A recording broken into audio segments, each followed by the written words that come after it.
दुनिया का दूसरा सबसे बड़ा कंट्री इस वक्त कोलैप्स कर रहा है। सुनने में अगर बुरा लग रहा हो, डर लग रहा हो तो लगना चाहिए, बिकॉज ऐसी हालत है कनाडा की अभी फिलहाल, एंड आई एम श्योर ये कुछ सालों तक रहेगी ऐसी ही। Because something crazy has been happening in the last couple of years. It seems a lot of people are moving out of the country. तो भाई आपकी जिंदगी यहाँ पे आके नर्क भी बन सकती है। I don't see my future in Canada. हजारों लोग कनाडा छोड़कर जा रहे हैं।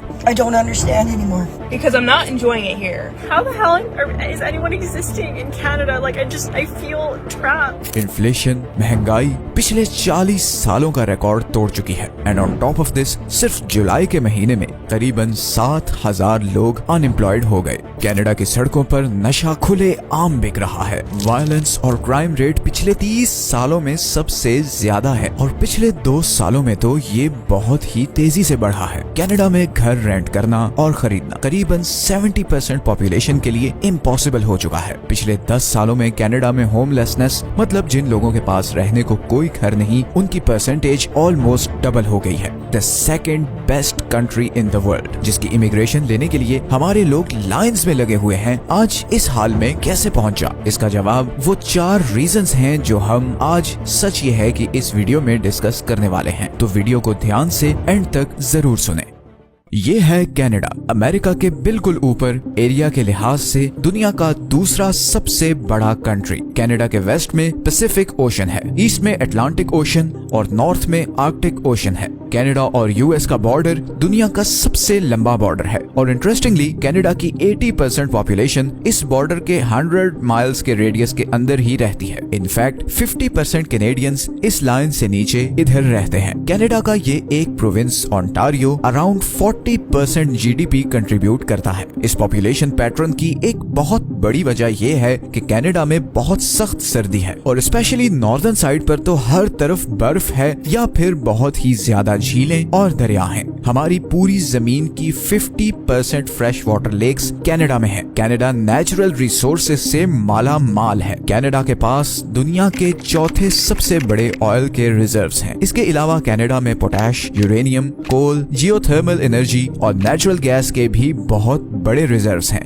बेशुमार लेक्स और पानी के रिजर्व्स होने की वजह से कनाडा की 60% एनर्जी हाइड्रोथर्मल प्लांट से आती है और इसीलिए कनाडा दुनिया में दूसरा सबसे बड़ा पानी से बिजली पैदा करने वाला कंट्री है। कनाडा की main industry real estate, mining और मैन्युफैक्चरिंग है और ये सारी इन प्रोविंसेस में है और इसीलिए मेजॉरिटी पॉपुलेशन इधर ही रहती है। इतनी जबरदस्त कंडीशंस होने के बावजूद पिछले कुछ सालों में कनाडा का ग्राफ बहुत तेजी से नीचे की तरफ जा रहा है। 2021 में सिर्फ 45% इमिग्रेंट्स कैनेडियन नेशनल बने। ये वो लोग थे जो 10 साल पहले 2011 में कनाडा आए थे। इस रेशो को अगर 20 साल पहले से कंपेयर करें तो 2001 में 75% इमिग्रेंट्स कैनेडियन नेशनल बने थे। इसका मतलब ये है कि बहुत से लोग जो अब कनाडा आ रहे हैं वो लॉन्ग टर्म में कनाडा में नहीं रुकना चाहते। एक रीसेंट सर्वे के अकॉर्डिंग 2018 के बाद आने वाले 20% इमिग्रेंट्स कनाडा को छोड़ने के बारे में सोच रहे हैं। ये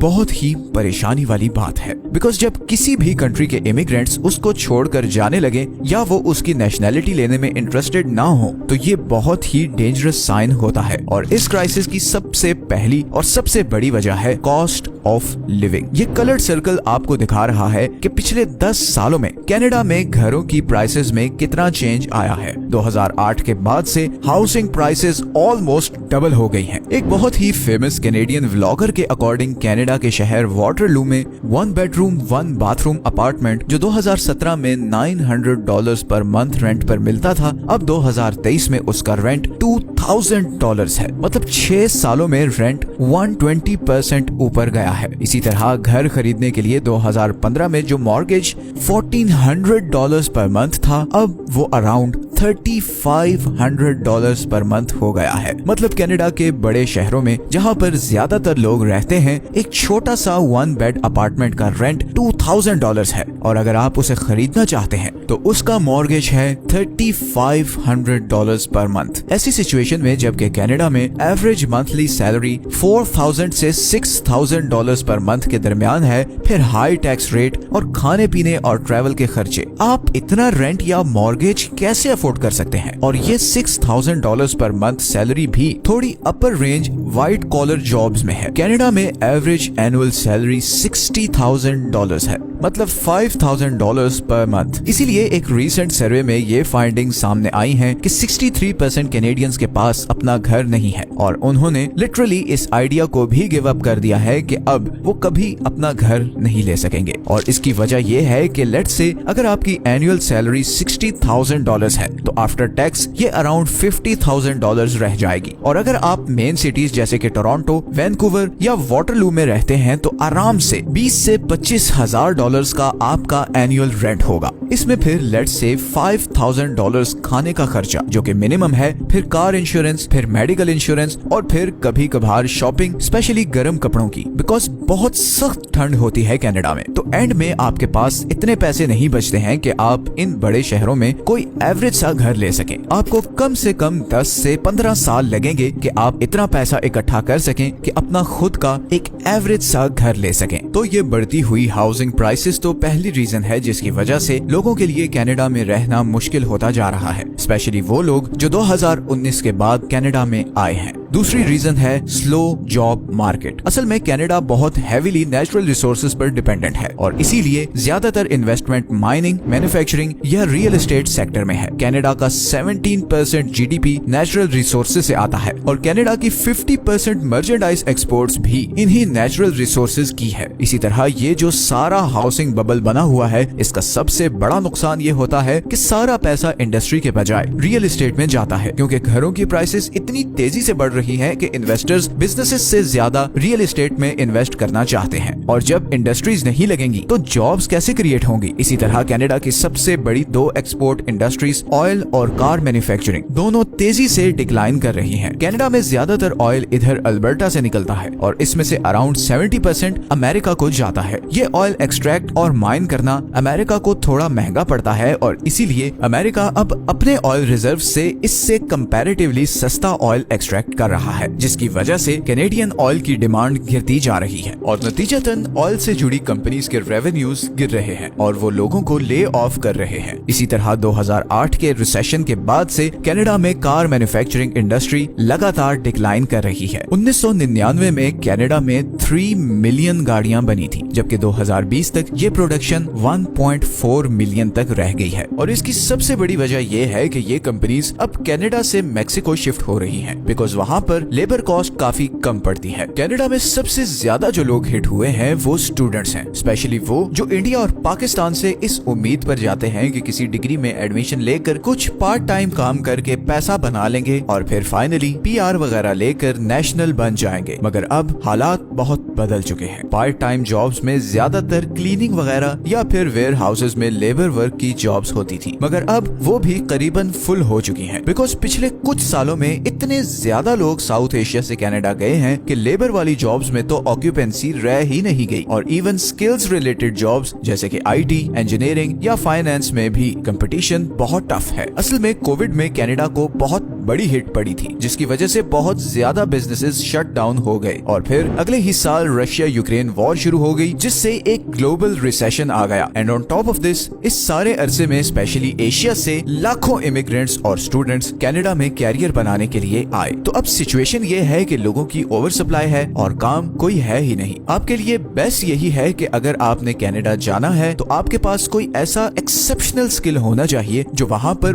बहुत ही कम लोगों के पास है, क्योंकि पिछले एक साल में 2021 से 2022 के दरमियान जितने लोग कनाडा आए उतने लोग पिछले 20 सालों में किसी एक साल में कनाडा नहीं आए। तो इन शॉर्ट लोग बहुत ज्यादा हैं और जॉब्स बहुत थोड़ी। तीसरी वजह जो कनाडा को लेस डिजायरेबल बना रही है वो है बढ़ता हुआ वायलेंस। 2020 के बाद से कनाडा में आर्म्ड रॉबरी और मर्डर के केसेस बहुत ज्यादा रिपोर्ट हुए हैं। बहुत सी कैनेडियन न्यूज एजेंसीज के मुताबिक ऐसे वायलेंट क्राइम्स आज तक कनाडा में कभी देखने में नहीं आए और इन सब में जो सबसे खतरनाक चीज है वो है अनप्रोवोक्ड रैंडम अटैक्स। कोविड के बाद से कनाडा में में आम शहरियों पर बगैर किसी वजह के अटैक्स बहुत आम हो गए हैं। आप स्ट्रीट में जा रहे होंगे और सडनली कोई आपके जिस्म में चाकू मार देगा या धक्का दे देगा या पंच करके भाग जाएगा। 2021 में सिर्फ वैनकूवर में करीबन 1700 लोगों पर ऐसे अटैक्स हुए। क्राइम एक्सपर्ट्स के मुताबिक इन अटैक्स की बड़ी वजह मेंटल इलनेस है। कोविड के बाद से अनएम्प्लॉयमेंट, इन्फ्लेशन और सख्त टैक्सेशन लॉज की वजह से बहुत से लोग मेंटली अफेक्ट हुए हैं और वो फ्रस्ट्रेशन में फिर ऐसी हरकतें कर रहे हैं। अनफॉर्चुनेटली ज्यादातर विक्टिम्स एशियंस थे जिन पे ये अटैक्स हुए। सो हो सकता है कि रेसिज्म का भी कोई एलिमेंट हो, बट ओवरऑल अगर आप किसी भी ऐसे जानने वाले से पूछें जो बहुत साल से कनाडा में रह रहा है तो वो आपको ये चीज कंफर्म करेगा कि रिसेंटली वायलेंस और क्राइम रेट काफी बढ़ गया है। और आखिरी चीज जिसने कनाडा की रेपुटेशन को काफी डैमेज किया है वो है हेल्थ केयर सिस्टम। कैनेडियंस को सबसे ज्यादा प्राइड अपने हेल्थ केयर सिस्टम पे था, बट अब वो भी बुरी तरह अफेक्ट हुआ है, स्पेशली आफ्टर कोविड। बहुत से कैनेडियन ब्लॉगर्स ने इस इशू को रेज किया है कि 2019 से पहले आप किसी भी वक्त क्लिनिक में जा सकते थे और आपको